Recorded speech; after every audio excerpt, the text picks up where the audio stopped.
And it's funny, I literally just like turned the corner onto this road from my thing, and then there's this like Challenger who took off in front. I'm like, nah, I'm good. You know, but yeah, it feels good to be back on the road again. What do you call it? You know, just trying to, I don't know. I mean, everything's good. Everything seems like, you know, nothing happened. So, I mean, I do know what happened. Got fucked up. But anyhow, minus the monies, minus, you know, all that. It's a good lesson to learn, because I got, you know, my kids and my wife to live for, you know, the fam and all that. So really just, you know, fuck with that top speed at the track. You know, I never like to go and do, you know, I don't feel comfortable going over like 120, you know, personally. It's just my thing. But I don't know, whatever. I guess when you got that adrenaline rush going, there's no stopping you. So that's pretty much what's up. Yeah, it sounds good again. I gotta think, because cops probably think I'm going fast. I mean, I just got up to 60, but you know, she makes some noise. But anyhow, yeah, so just driving, nothing new. My cousin gave me a little turbo guard that he was making, because he's got a comp turbo, 67, 68, I think, or maybe a 67, 68, something. It's a nice bad boy for his hatch, so he's gonna be something nasty. But you know, like I said, just glad to be back on the road. About to go get me some fresh corn, fill up these tires, and see what's up. Maybe when I get onto the on-ramp, you know, I'll do a little quick pull, see how it feels and all that. So, alright, oh, look at this guy passing by. Oh shit, it was Grandpa and Grandma. I thought it was like a young cat, AMG. But, alright guys. Alright, so I'm about to get onto this turnpike right now. And there's a B&W dining. I don't know if that's a V10 or there's a, you know, looks like a 4-door 5 Series. Well, also a 5 Series, I think.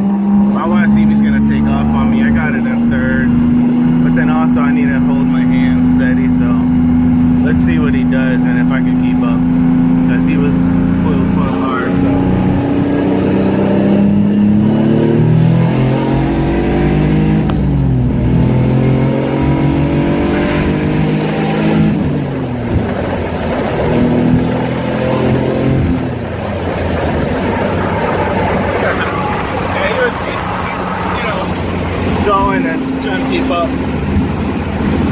Well, not trying to keep up. I mean, he was pressing on it too.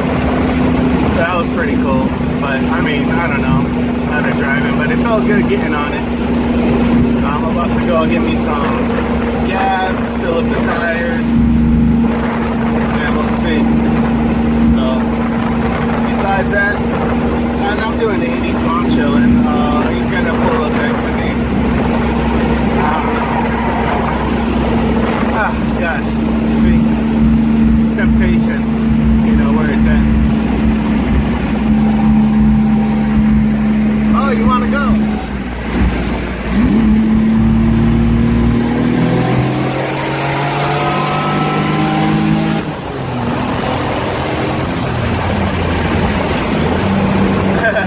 I don't know if they were going, but he kind of got on it a little bit. So, that was pretty cool. Alright then, well, let me get out of here. Alright, so I just came back from my maiden voyage. I mean, it went smooth. No issues. I mean, I didn't have no issues before. But 6 pounds feels good. I didn't even turn it up to 10. Even when I was, you know, playing with that BMW. And after that, he stayed behind me for a little bit, and then he, you know, shot up. It was 2 young kids, but I don't know if it, you know, if they really got on it or if they just wanted to see the car go. But regardless of what, it was still fun rolling some gears. But then my cousin, yeah, I gotta clean up that wires. But my cousin, he ended up making some turbo guards in, and he scooped me one up. And so, what do you call it? I was all straight. But now, I don't know. Like I said, I gotta clean up all that. I gotta do some, you know, cleanup. now that the car is rolling good, it's you know, no issues. Overheating's good. After pulls, they'll get up. It's like 187 just cruising. I have the fans turned on at 190. Doesn't hit 200, so that's what's up. I didn't really check my air temps, like, you know, but that's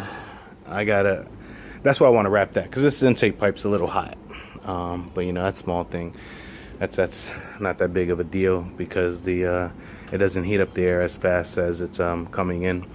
So what do you call it? I have yeah, I guess that's really about it. So I want to get a new pipe, you know, clean up all this shit. I mean, fuck show cars. I ain't got time for that bullshit. As long as the cars, you know, outside looks decent, except for that right front, this whole bumper, I don't really give a shit. I just like, you know, being able to drive. And then I had topped off the fluid on the transmission, and so a little bit's, you know, kind of coming out, hitting the downpipe and smoking. But now that I got all that fluid nice in there, all my synchros, you know, it's like going in perfect. And it sounds like, you know, like a damn what do you call it? I was just looking. Yeah, it looks like it, like, you know, if you hear dog box engagements, or even, you know, like straight cut gears, just like that's how it's sounding again, and it's nice and smooth. So I'm happy. But yeah, I don't know. I think there's an event at the track tonight, but I ain't gonna be able to make that. Next week I'm gonna go, but I ain't running the car.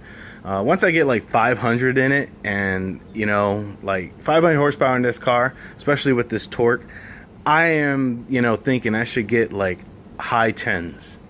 You know, I think that's more than enough to attain that. This thing is a torque monster. Even when I did that one pull at 6 pounds, it said it should run like 12.4. You know, and I don't know, but we'll see, like, you know, how I can get in, you know, where I can, you know, push on this. You know, I always, when I talk about that motor and then I see that one back there, I'm like, all right, you know, I got plan B. So it's figure out what plan A can take in terms of horsepower and such, and then switch there.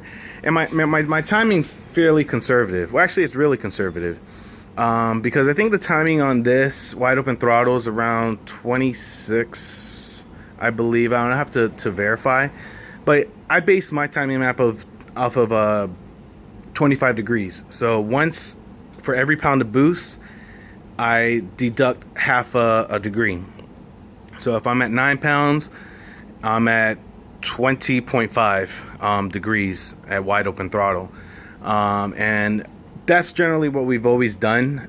When I had the built KA, since I had, you know, forged, you know, had a solid bottom end, I ended up reducing that to going to 0.25 to 1.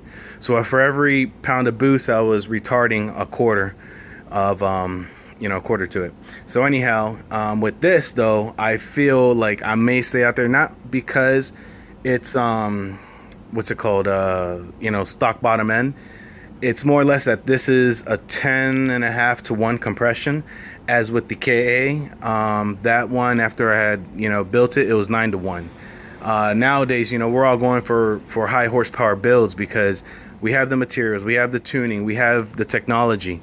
And the biggest thing too is fasteners that will hold down, you know, the heads, the mains. But the biggest thing is really holding down the head to the block and not letting it lift, because, you know, the compression, what do you call it, the combustion pressures that are inside there, it's able to hold it. And that's like, if you guys watch Leroy, you know, he just like made a 7-second pass with no coolant, which is, you know, pretty hilarious. But at least, you know, like when you're running what do you call it, solid like that, I mean, well, anyways, regardless of what, he ended up doing that. But on his block, he had an O-ring block. So that's something, you know, that, you know, high horsepower guys will go after to do. But besides that, that's really what's going on. But all right, guys, so I'm about to go and finish up cooking, and then we'll catch you on the flip side. Like, all right, so I was looking back at that video. Well, I mean, I just really made it, and I was talking about the whole timing shit, and you know, I kind of want to explain. Well, here goes how I do mine. Like, I have, this is my first timing table. This is basically all atmospheric conditions, so idle and cruising. Yeah, so that's where my time is. I'm gonna start playing with these values a little bit. Basically, from watching that other idle air control valve from Andy Whittle, like here, and this, why I want to idle around 1,000 RPM, but here, if it keeps on hunting, I just kind of got to reduce these values here, so it doesn't keep on speeding up the crank. It just comes back. And I mean, I get a fairly stable idle here. As you can see, it's like 0.1 down, a degree there, but you know, I just gotta play. I want to, you know, like get it solid. But anyways, so this is just my boost map. And you see what I'm talking about here goes 25 degrees. This is 25 degrees wide open throttle, 25 degrees at 55 at 0 kPa.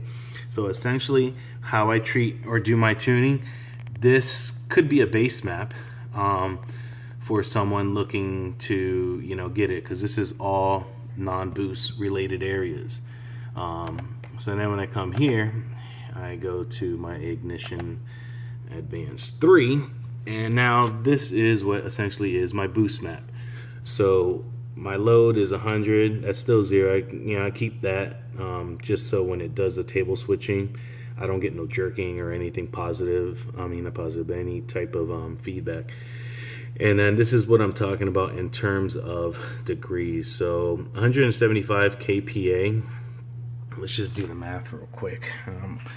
You know, so then my calc, there goes my calc. So we're saying 175. So 175, all right, minus 100 kPa. Now 75 divided by 7 is 10.7 pounds. So at this thing, at this load, which is 10.7 pounds, it's 19.5 degrees.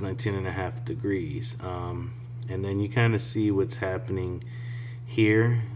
You see my timing starts increasing. So I wanted to, you know, explain or, you know, elaborate on that. So the what's it called? The MBT, like when I do my base sort of, you know, like timing, I'm you know, the deduction from wide open throttle, I'm doing that for, you know, let's say MBT, which is what, maximum brake torque. But that's where the fine line is between making power and losing power in terms of what's that thing called, timing. And so once you figure out what that awesome number is, and the best way to do that's on a dyno, as you guys know, I street tune. Once you find, you know, your torque doesn't increase no more, and then you can back off like 1 or 2 degrees, so you be safe from, you know, lifting the head, or, you know, basically having added cylinder pressures there that is not good. Or, you know, with E85, you know, knock. There's so many different things, because when you're on 93, you should experience knock like close around MBT, and then with E85 you could be past MBT and not experience knock due to the flame speeds and the reason why we go E85. But as you can see here, let me see where I mostly did it. Alright, so it looks like around here, around between 5,500 and 6,000 RPM. That's actually, I remember I did this because where my torque starts to fall off, that's when your volumetric efficiency starts going down. I start adding back timing, so it gives the motor a little bit more time to fill up the cylinders before it ignites.